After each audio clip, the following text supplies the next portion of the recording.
ప్రియ సోదరీ సోదరులారా, మత్తయి సువార్త 1 అధ్యాయం 1 వచనం నాతో కలిసి చదవండి. అబ్రహాము కుమారుడగు దావీదు కుమారుడైన యేసుక్రీస్తు వంశావళి. యేసుక్రీస్తు వంశావళి ఇక్కడ 3 భాగాలుగా విభజించబడింది.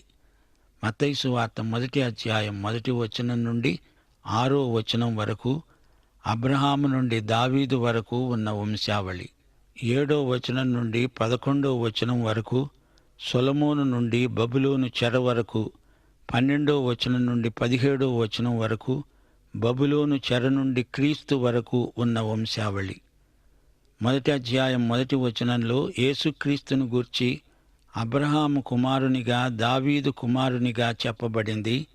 ఈ 2 కుమారత్వాలలో గంభీరమైన భావం ఇమిడి ఉంది. యేసుక్రీస్తు అబ్రహాము కుమారునిగా ముందుగానే ఏర్పాటు చేయబడిన కుటుంబంలో పుట్టాడు. అబ్రహాముతో దేవుడు చేసిన నిబంధన ఆదికాండం 22 అధ్యాయం 15 నుండి 18 వచనం వరకు రాసి ఉంది. యెహోవా దూత రెండోమారు పరలోకము నుండి అబ్రహామును పిలిచి అన్నాడు, నీకు ఒక్కడే అయి ఉన్న నీ కుమారుణ్ణి ఇవ్వటానికి వెనుదీయక ఈ కార్యమును చేసినందున నేను నిన్ను ఆశీర్వదించి ఆకాశ నక్షత్రముల వలె సముద్ర తీరమందలి ఇసుక వలె నీ సంతానమును నిశ్చయముగా విస్తరింపచేస్తాను. నీ సంతతివారు తమ శత్రువుల గవిని స్వాధీనపరుచుకుంటారు. నీవు నా మాట విన్నందున భూలోకములోని జనములన్నీ నీ సంతానము వల్ల ఆశీర్వదించబడతాయి. నా తోడని చెప్పి ప్రమాణము చేసి ఉన్నాను. వింటున్నారా? దేవుడు ఈ నిబంధన చేయడానికి కారణం అబ్రహాము ఇస్సాకును బలి ఇవ్వటమే. ఇస్సాకును పోలిన మరణానికి నెరవేర్పుగా యేసు ప్రభు తన మరణమందు విధేయత చూపాడు. తద్వారా ఆయనలో నుండి లోకమంతటికీ ఆశీర్వాదాలు ప్రాప్తించాయి. గలతీ పత్రిక 3 అధ్యాయం 16 వచనం, అబ్రహామునకు అతని సంతానమునకు వాగ్దానములు చేయబడ్డాయి. ఆయన అనేకులను గూర్చి అన్నట్లు సంతానములకు అని చెప్పక ఒకణ్ణి గూర్చి అన్నట్లే నీ సంతానమునకు అన్నాడు. ఆ సంతానం క్రీస్తే. యేసు ప్రభు అబ్రహాము కుమారుడేగాక ఆయన దావీదు కుమారుడు కూడా. ఈ విషయాన్ని ఇర్మియా ప్రవక్త ముందుగానే ప్రవచించాడు. ఇర్మియా 23 అధ్యాయం 5 వచనం, రాబోయే దినాలలో నేను దావీదునకు నీతి చిగురును పుట్టిస్తాను, అతడు రాజై పరిపాలన చేస్తాడు. వింటున్నారా? యేసుక్రీస్తు వంశావళి బైబిల్ అంతటిలోకి ఎంతో ప్రాముఖ్యమైనది.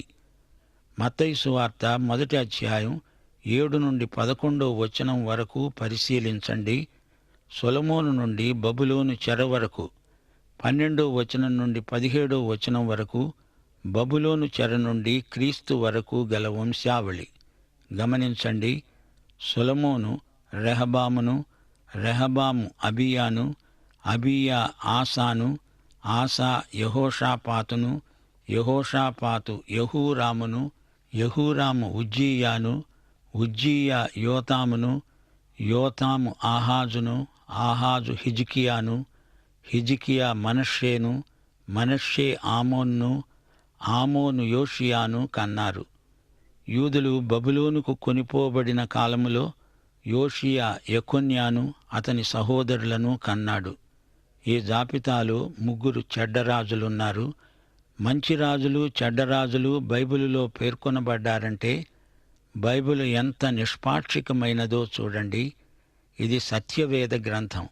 ఎట్టి దాపరికము లేకుండా ఉన్నది ఉన్నట్లు చెబుతుంది దేవుని వాక్యం. రాజుల గ్రంథంలో, దినవృత్తాంతాల గ్రంథంలో మంచి రాజులెవరో, చెడ్డరాజులెవరో ఖండితంగా చూపుతుంది బైబిలు. ఇర్మియా 22 అధ్యాయం 24 నుండి 30 వచనం వరకు యెహోవా సెలవిచ్చున్నదేమనగా, యూదారాజైన యెహోయాకీము కుమారుడైన కొన్యా నా కుడి చేతికి శిఖా ఉంగరంగా ఉండినా దాని మీద నుండి నిన్ను ఊడదీసి వేస్తాను అని నా తోడని ప్రమాణం చేస్తున్నాను. నీ ప్రాణాన్ని ఎవరు తీయజూస్తున్నారో, నీవెవరికి భయపడుతున్నావో వారి చేతికి, అనగా బబులోను రాజైన నెబుకద్రెజరు చేతికి, కల్దీయుల చేతికి నిన్ను అప్పగిస్తున్నాను. నిన్ను కన్న నీ తల్లిని మీ జన్మభూమి కాని పరాయి దేశంలోనికి విసిరివేస్తాను. మీరు అక్కడే చస్తారు. వారు తిరిగి రావాలని బహుగా ఆశపడే దేశానికి వారు తిరిగి రారు. కొన్యా అనే ఇతడు హేయమైన ఓటి కుండ వంటివాడా, పనికిమాలిన ఘటమా? అతడు అతని సంతానము విసిరివేయబడి తామెరుగని దేశములోనికి ఏలత్రోయబడ్డారు. దేశమా, దేశమా, దేశమా, యెహోవా మాట విను. యెహోవా ఈలాగు సెలవిస్తున్నాడు. సంతానహీనుడని, తన దినములలో వర్ధిల్లని వాడని ఈ మనుష్యుని గూర్చి రాయండి. అతని సంతానములో ఎవడూ వర్ధిల్లడు, వారిలో ఎవడూ దావీదు సింహాసనమందు కూర్చుండడు. ఇక మీదట ఎవడూ యూదాలో రాజుగా ఉండడు. 30వ వచనంలో అతడు అనగా యెహోయాకీము. ఈ యెహోయాకీము సంతానములో నుండి ఎవరూ దావీదు సింహాసనమందు కూర్చుండరు అని తేటగా రాయబడింది. యెహోయాకీము చేసిన దుర్మార్గాల ఫలితంగా అతని సంతానములో ఎవ్వరూ దావీదు సింహాసనముపై కూర్చుండడానికి వీల్లేదు. అయితే యెహోయాకీము అనబడే వ్యక్తి దావీదు వంశావళిలో ఉన్నాడు. మత్తయి సువార్త 1వ అధ్యాయం 11వ వచనంలో యెకొన్యా అనబడినవాడే ఈ యెహోయాకీము. వాస్తవానికి దావీదు వంశానికి చెందిన యెకొన్యా వంశంలో ఎవ్వడూ దావీదు సింహాసనమెక్కటానికి వీలు లేదు. అలా అయితే ఇతని పేరు దావీదు వంశంలోకి ఎలా వచ్చింది? సాధారణంగా ఈ విషయాలను మనం అంతగా పట్టించుకోము. మత్తయి సువార్త 1వ అధ్యాయం 12వ వచనం నుండి 16వ వచనం వరకు బబులోనుకు కొనిపోబడిన తరువాత యెకొన్యా షయల్తీయేలును కన్నాడు. షయల్తీయేలు జెరుబ్బాబెలును కన్నాడు. జెరుబ్బాబెలు అబీహూదును కన్నాడు. అబీహూదు ఎల్యాకీమును, ఎల్యాకీము అజోరును కన్నాడు. అజోరు సాదోకును, సాదోకు ఆకీమును, ఆకీము ఎలీహూదును, ఎలీహూదు ఎలియాజరును, ఎలియాజరు మత్తానును, మత్తాను యాకోబును, యాకోబు మరియ భర్త అయిన యోసేపును కన్నారు. ఆమె యందు క్రీస్తు అనబడిన యేసు పుట్టాడు. ఈ యెకొన్యా వంశంలో యోసేపు ఉన్నాడు. 16వ వచనం, యాకోబు మరియ భర్త అయిన యోసేపును కన్నాడు. యోసేపు యేసును కన్నట్లుగా రాయబడలేదు గనుక యోసేపు యేసుకు శరీరరీతిగా తండ్రి కాడు అని గ్రహించాలి. యెకొన్యా అనగా యెహోయాకీము వంశములో పుట్టినవాడు దావీదు సింహాసనానికి వారసుడు కాడు. అనగా యెకొన్యా వంశంలో ఉన్న యోసేపునకు యేసు ప్రభువు జన్మిస్తే యేసు ప్రభువు దావీదు సింహాసనానికి వారసుడై ఉండడానికి వీల్లేదు. యిర్మీయా 22వ అధ్యాయం 30వ వచనంలో చెప్పబడిందే తూచా తప్పకుండా నెరవేరింది. మరి దావీదు సింహాసనానికి యేసు ప్రభువు ఏ రీతిగా వారసుడయ్యాడు? మరొక రీతిగా ఆయన వారసుడైతే ఆయన ఏ విధంగా దావీదు వంశానికి చెందినవాడవుతాడు? గమనించండి. దావీదు వరకు మత్తయి, లూకా ఈ వంశావళిని ఒకే రీతిగా రాశారు. అయితే ఈ వంశావళులు దావీదు వద్ద నుండి విడిపోయాయి. మత్తయి దావీదు కుమారుడైన సొలొమోను నుండి యెకొన్యా వరకు రాశాడు. లూకా దావీదు యొక్క మరొక కుమారుడైన నాతాను నుండి రాశాడు. యెకొన్యా వంశంలో యోసేపు ఉన్నాడు. నాతాను వంశంలో మరియ ఉంది. యెకొన్యా వంశములోని యోసేపును బట్టి యేసు జన్మించలేదు గాని దావీదు కుమారుడైన నాతాను వంశములోని మరియ ద్వారా యేసు ప్రభువు జన్మించాడు. మరియకు జన్మించటం వల్ల ఆయన ఆమెకు శరీరరీతిగా కుమారుడయ్యాడు. అందుకే మత్తయి ఈ విషయాన్ని ఎంతో జాగ్రత్తగా గ్రంథస్థం చేశాడు. మరోసారి 16వ వచనాన్ని పరిశీలించండి. యాకోబు మరియ భర్త అయిన యోసేపును కన్నాడు. ఆమె యందు క్రీస్తు అనబడిన యేసు పుట్టాడు. యోసేపునందు కాదు, మరియ యందు క్రీస్తు జన్మించాడు. ఈ విషయాన్ని మత్తయి సువార్తికుడు స్పష్టం చేశాడు. యెషయా గ్రంథం 7వ అధ్యాయం 14వ వచనం, కాబట్టి ప్రభువు తానే ఒక సూచన మీకు చూపుతాడు, ఆలకించండి. కన్యక గర్భవతి అయి కుమారుణ్ణి కని అతనికి ఇమ్మానుయేలు అని పేరు పెడుతుంది. కన్యమరియ పరిశుద్ధాత్మ వలన గర్భము ధరించి యేసును కన్నది. కన్యక గర్భము ధరించడము అనేదానికి దేవుని వాక్య సత్యమే ఆధారం. అయితే లోకజ్ఞానంతో పట్టభద్రులైన కొందరు ఈ సత్యాన్ని అర్థం చేసుకోలేక తికమక పడుతున్నారు. కన్య అనే మాటకు బదులు స్త్రీ అనే మాటను పెట్టి బైబిలును మార్చడానికి విఫల ప్రయత్నం చేస్తున్నారు. మత్తయి సువార్త 1:17 ఇట్లు అబ్రహాము మొదలుకొని దావీదు వరకు 14 తరములు, దావీదు మొదలుకొని యూదులు బబులోనుకు కొనిపోయిన కాలం వరకు 14 తరాలు, బబులోనుకు కొనిపోబడినది మొదలుకొని క్రీస్తు వరకు 14 తరాలు. 14 తరాలకు కుదించి రాశాడు మత్తయి. అన్ని పేర్లు రాయబడి ఉండలేదు. 14 అనే సంఖ్యకు మత్తయి ఎక్కువ ప్రాముఖ్యం ఇచ్చినట్లు కనపడుతోంది. 14 2గా విభజిస్తే 7 అని 2 భాగాలవుతుంది. 7 సంపూర్ణతను సూచించే అంకె. ప్రభు అయిన యేసుక్రీస్తు యొక్క జననము, ఆయన వంశావళి ఖచ్చితమైనవి, సంపూర్ణమైనవి అని తెలియజేయడానికి మత్తయి 14 తరాలు అంటున్నాడు. వంశావళులను గురించి బైబిలు గ్రంథములో ప్రస్తావించబడినప్పుడు అవి ఎంతో ముఖ్యమైనవి కాబట్టే దేవుడు వాటిని గ్రంథస్థం చేయించాడు. ఈ విషయం మనం తేటగా గ్రహించాలి. ప్రతి వంశావళిలో దేవుడు మనకెన్నో సత్యాలు నేర్పుతాడు, మర్మాలను బయలుపరుస్తాడు.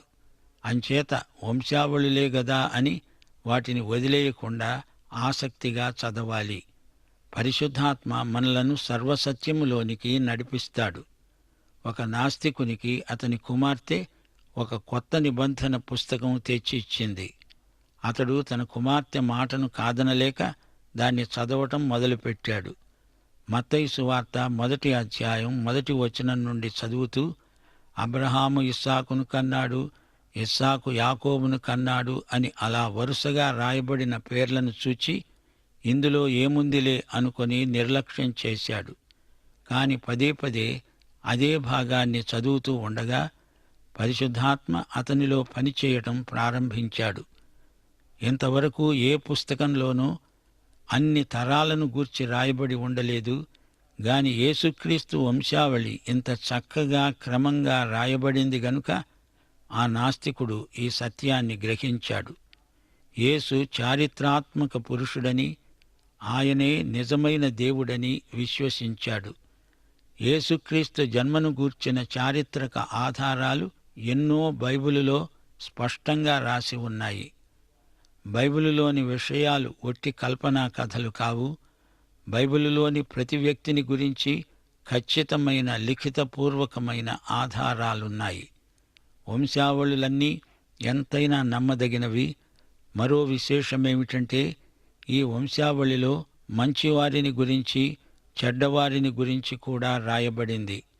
దేవుడు పక్షపాతి కాడు. మంచివారి సంగతులే రాసి వారిని మాత్రమే సమర్థించి ప్రేమించలేదు. వారు ఎలాంటి వారైనా, మంచివారైనా చెడ్డవారైనా ప్రతి ఒక్కరి జీవితాన్ని ఉన్నది ఉన్నట్లు మన ముందుంచాడు. 1 కొరింథీ 10:11 అంటోంది, ఈ సంగతులు దృష్టాంతముగా వారికి సంభవించి యుగాంతమందున్న మనకు బుద్ధి కలగడానికి వ్రాయబడ్డాయి గనుక దేవుని యందు భయభక్తులు కలిగి జీవించిన వారి విశ్వాసాన్ని, వారి క్రియలను మనం సొంతం చేసుకోవాలి. వారి వలె విశ్వాస పథంలో పయనించాలి, ఎదగాలి, పరిపక్వత దిశగా సాగిపోవాలి. అలాగే దేవునికి అవిధేయులైన వారి వలె మనం అవిధేయులము కాకుండా, దేవుని ఉగ్రతకు గురి కాకుండా జాగ్రత్త వహించి మరీ బ్రతకాలి. యేసుక్రీస్తు వంశావళిని జాగ్రత్తగా పరిశీలించి చూడండి. దేవుడు రక్షకుణ్ణి ఈ లోకానికి పంపించాడంటే ఒక్కొక్క వ్యక్తిని ఎలా ఎంపిక చేసుకున్నాడో మనకు తేటతెల్లమవుతుంది. దేవుని రక్షణ ప్రణాళికలో వీరందరికీ భాగముంది. ఈ వంశావళులలో మరో ప్రాముఖ్యాంశం ఉంది. సర్వసాధారణంగా యూదులు వంశవృక్షాలలో పురుషుల పేర్లు మాత్రమే రాశారు. అయితే కొన్ని సందర్భాలలో స్త్రీల పేర్లు కూడా నమోదు చేయబడ్డాయి. స్త్రీలను దేవుడు ఎన్నడూ చిన్నచూపు చూచినవాడు కాడు.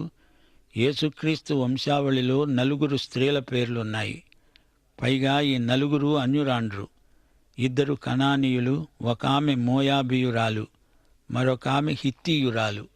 ఇంతకు వీరి పేర్లు యేసుక్రీస్తు వంశావళిలోకి ఎలా ఎక్కాయి? దానికి కారణం లేకపోలేదు. తామారు అనే స్త్రీని గురించి ఆదికాండం 38వ అధ్యాయంలో రాయబడింది. ఆమె చేసిన పని మంచిది కాదు, నిజమే. అయినా ఆమె యూదా వంశాన్ని నిలబెట్టింది. ఆ కారణం చేత కనికరించబడింది. అలాంటి స్త్రీకి యేసుక్రీస్తు వంశావళిలో స్థానం లభించింది. రాహాబు అనే స్త్రీ మాటేమిటి? యెహోషువ 2వ అధ్యాయంలో ఈమె సంగతి రాయబడింది. ఈమె పాపాత్మురాలు, వేశ్య. అయినా దేవుణ్ణి గురించి తెలుసుకున్నది, దేవుని యందు విశ్వాసముంచింది గనుక యేసుక్రీస్తు వంశవృక్షంలోకి చేరిపోయింది. హెబ్రీ పత్రిక 11వ అధ్యాయం 31వ వచనంలోని విశ్వాస వీరుల జాబితాలో ఆమె పేరు చేర్చబడింది. విశ్వాసమును బట్టి రాహాబు అనే వేశ్య వేగుల వారిని సమాధానంగా చేర్చుకున్నందున అవిధేయులతో పాటు నశించకుండా జీవించింది. ఆమె పాపి, అయినా దేవుని యందు విశ్వాసముంచింది. ఇక రూతు సంగతి చూస్తే ఆమె చాలా మంచిది. ఆమెలో ఎట్టి లోపము కానరాదు. ద్వితీయోపదేశకాండం 23వ అధ్యాయం 3వ వచనంలో చెప్పబడినట్లు మోషే ధర్మశాస్త్రం ప్రకారం అమ్మోనీయులే గాని మోయాబీయులే కాని యెహోవా సమాజములో చేరకూడదు. ఇది శాసనం. కాని బోయజు ఆమెను పెళ్లాడాడు గనుక రూతు ఇశ్రాయేలు సమాజంతో లెక్కించబడింది. తామారు పాపి, కనికరించబడింది. రాహాబు తన విశ్వాసమును బట్టి, రూతు దేవుని కృపను బట్టి యేసుక్రీస్తు వంశావళిలో చేర్చబడ్డారు. ఇక 4వ మహిళ ఎవరు? ఊరియా భార్య అయిన బెత్షెబ. ఈమెకు యేసు వంశవృక్షంలో స్థానం లభించింది. ఆమె పాపం చేయలేదు, కాని దావీదు ఆమెతో పాపం చేశాడు. ఒక్క గొర్రెను కూడా మన దివ్య కాపరి పోగొట్టుకోడు గనుక దేవుడు దావీదును తిరిగి తన మందలో చేర్చుకున్నాడు. ఈ విధంగా ఇక్కడ రాయబడిన వంశావళి అంతా దేవుని రక్షణ ప్రణాళికలో చేర్చబడింది. ఆదికాండం 3వ అధ్యాయం 15వ వచనంలో దేవుడు మొట్టమొదట మెస్సియాను గురించి వాగ్దానం చేశాడు. ఈ ప్రక్రియలో భాగంగా దేవుడు అబ్రహామును ఏర్పరచుకొని అతని ద్వారా భూమి మీది సకల వంశాలను ఆశీర్వదించాలని సంకల్పించాడు. ఈ విధంగా అబ్రహామీయ నిబంధన నెరవేరింది. యేసు ప్రభు ఈ లోకంలో, ఈ భూగోళం మీద ఒక సాధారణ వ్యక్తిలాగే జన్మించి తాను మనందరి పాపాల కొరకు శిలువ వేతలో చనిపోయి తిరిగి లేవటము ద్వారా లోక రక్షకుడయ్యాడు. ఆయన యందు విశ్వాసముంచిన వారికి పాపక్షమాపణ, నిత్య జీవము అనుగ్రహించాడు.